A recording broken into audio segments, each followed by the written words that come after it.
Welcome back to Think and Speak podcast. Today's topic is powerful and practical: how to learn English while walking or exercising.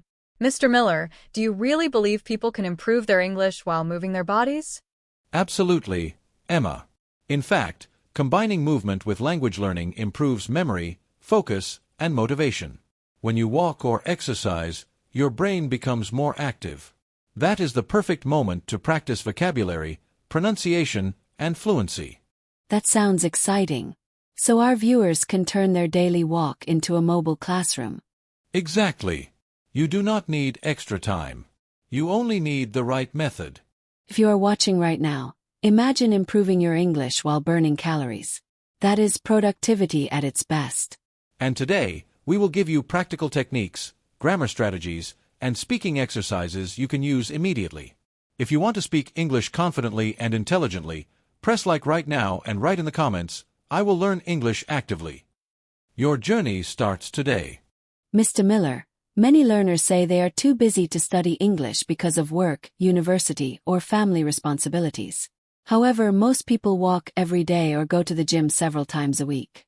How can someone transform walking or exercising into an effective English learning session?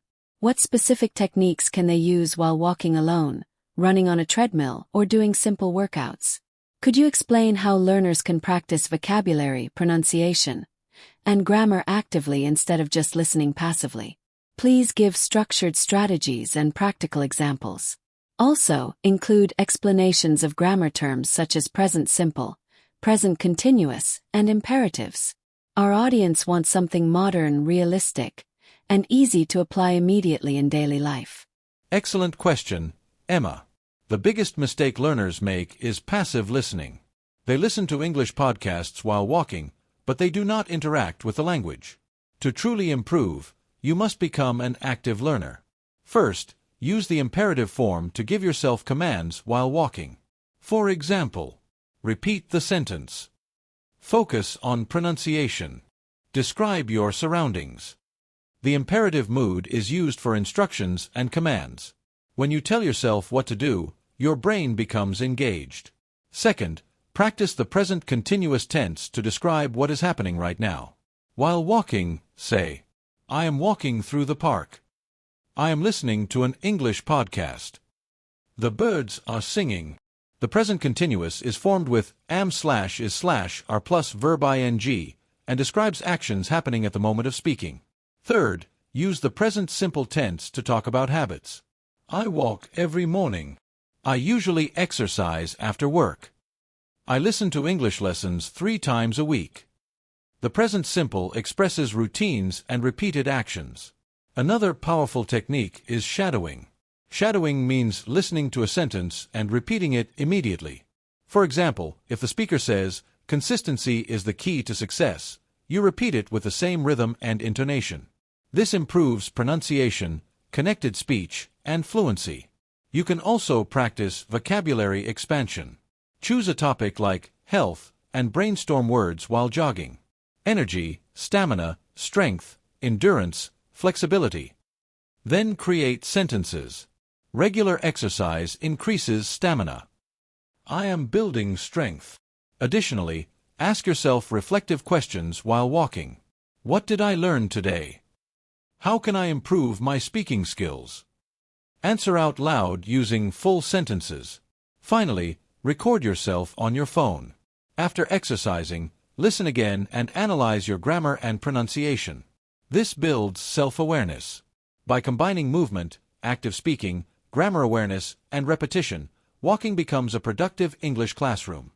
Mr. Miller, what about learners who feel shy speaking English out loud while walking outside? Some people may feel uncomfortable talking to themselves in public spaces. How can they practice speaking confidently without feeling embarrassed? Are there silent techniques that still improve fluency and vocabulary retention? Could you explain how internal dialogue works in language learning? Please include examples using modal verbs like can, should, and must, and explain how these modal verbs function grammatically. Our audience needs practical advice that builds both confidence and skill development. That is a very realistic concern, Emma. Many learners feel shy, but confidence develops gradually. First, understand modal verbs. Modal verbs such as can, should, and must express ability, advice, and obligation. For example, I can improve my English. Ability: I should practice daily. Advice: I must stay consistent. Strong obligation. Modal verbs are followed by the base form of the verb without to. Now, about silent techniques. One effective method is internal dialogue. Instead of speaking loudly, think in English. While walking, say in your mind, I am passing a supermarket. I should buy some fruit later. I can practice new vocabulary now. Thinking in English trains your brain to process language automatically. Another technique is mental storytelling. Create a short story in your head using past tense. Yesterday, I went to the gym. I met an old friend. We talked about work. This practices the past simple tense. You can also use visualization. Imagine you are giving a presentation in English. Mentally rehearse sentences. Good afternoon, everyone. Today, I am going to discuss productivity. Notice the use of going to for future plans. If you want minimal speaking, whisper softly. Whispering improves pronunciation without attracting attention. Confidence grows when you practice consistently. You must not judge yourself harshly. You should focus on progress, not perfection. You can improve step by step. Remember, fluency is mental before it is verbal. When your brain becomes comfortable forming sentences internally, speaking aloud becomes easier. Mr. Miller, how can learners measure progress if they study while walking or exercising? Without notebooks or classrooms, how do they know they are improving? Can you suggest structured weekly routines or goal-setting strategies? Please explain how learners can use conditionals like, if I practice daily, I will improve, and explain first conditional grammar. Also include modern productivity strategies that combine fitness and language learning effectively. Progress must be measurable, even outside a classroom. Let us start with the first conditional. The structure is, if plus present simple, will plus base verb. Example, if I practice daily, I will improve. This structure expresses real future possibilities. While walking, set weekly goals. If I learn 5 new words each day, I will know 35 words this week. If I record myself twice a week, I will hear my improvement. Create a routine. Monday, vocabulary walk. Tuesday, grammar review. Wednesday, shadowing practice. Thursday, speaking reflection. Friday, storytelling in past tense. Weekend, free conversation practice. Use fitness tracking apps as motivation. If you walk 10,000 steps, you must speak English for 20 minutes. Combine habits. Another technique is self-testing. At the end of each week, ask, can I explain my daily routine clearly? Can I describe what I am doing using present continuous? Can I talk about past experiences fluently? Record a 1-minute speech every Sunday. Compare it after 1 month. You will notice better pronunciation, fewer pauses, and stronger grammar control. Productivity experts recommend habit stacking. Habit stacking means attaching a new habit to an existing one. For example, after I start my walk, I will begin my English practice. If you stay consistent, you will see visible progress. If you combine physical movement with mental repetition, your brain retains information longer. Learning English while walking is efficient, modern, and powerful. If you practice daily, you will transform both your body and your language skills. Mr. Miller, many learners enjoy listening to music or motivational content while exercising. How can they use songs, audiobooks, or podcasts effectively to improve their English instead of just enjoying them passively? For example, if someone is running in the park or lifting weights at the gym, how can they focus on vocabulary, pronunciation, and sentence structure at the same time? Could you explain practical strategies such as identifying key phrases, noticing verb tenses, and repeating useful expressions? Please include explanations of grammar forms like the past simple and present perfect, and demonstrate how learners can recognize these structures while listening. Our audience wants to know how to train their ears to hear grammar naturally and apply it in real conversations. That is a fantastic question, Emma. Music, audiobooks, and podcasts are powerful tools, but only if learners listen actively. Passive listening may improve familiarity, but active listening builds skill. First, learners should focus on identifying key phrases. For example, in a podcast, you might hear, "I have learned a lot from this experience." This sentence uses the present perfect tense, formed with have/has plus past participle. The present perfect connects the past to the present. While running, pause and repeat, "I have learned," "I have improved," "I have practiced." Create your own examples mentally. Next, notice the past simple tense, which describes completed actions in the past. For example, she started her fitness journey last year. The structure is subject plus past form of the verb. While exercising, you can repeat, "I started learning English 2 years ago." This reinforces grammar patterns. Another effective strategy is chunk learning. Instead of memorizing single words, memorize phrases like, "on the other hand," "as a result," "at the end of the day." These are called discourse markers, and they improve fluency. Pronunciation training is also essential. Use the shadowing technique. If the speaker says, "consistency leads to success," repeat it immediately. Pay attention to connected speech. For example, leads to often sounds like leads to. Recognizing this improves listening comprehension. You can also predict grammar. When you hear, "if you practice daily, expect a future result." This is likely a first conditional structure. If you practice daily, you will improve. Training your brain to expect patterns increases comprehension speed. During strength training, assign grammar focus to each set. For example, Set 1, listen for present perfect. Set 2, listen for past simple. Set 3, repeat useful vocabulary. Finally, summarize mentally after 10 minutes. Ask yourself, "What did I learn?"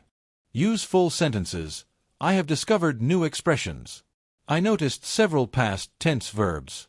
By combining grammar awareness, repetition, chunk learning, and prediction, learners transform entertainment into structured language training. That is how you train your ears to hear grammar naturally and apply it confidently in conversation. Mr. Miller, let us talk about motivation. Many learners start strong but lose consistency after a few weeks. When combining English learning with walking or exercising, how can someone stay disciplined and avoid giving up?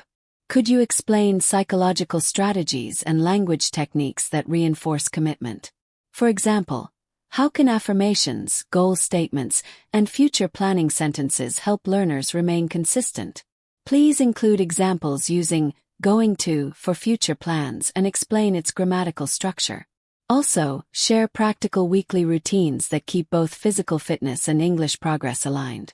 Our audience wants long-term success, not short-term excitement. Motivation is temporary, Emma, but discipline is sustainable. To remain consistent, learners must connect language learning with identity and routine. Let us begin with the grammar structure, going to, which expresses planned future actions. The form is subject plus am slash is slash are plus going to plus base verb.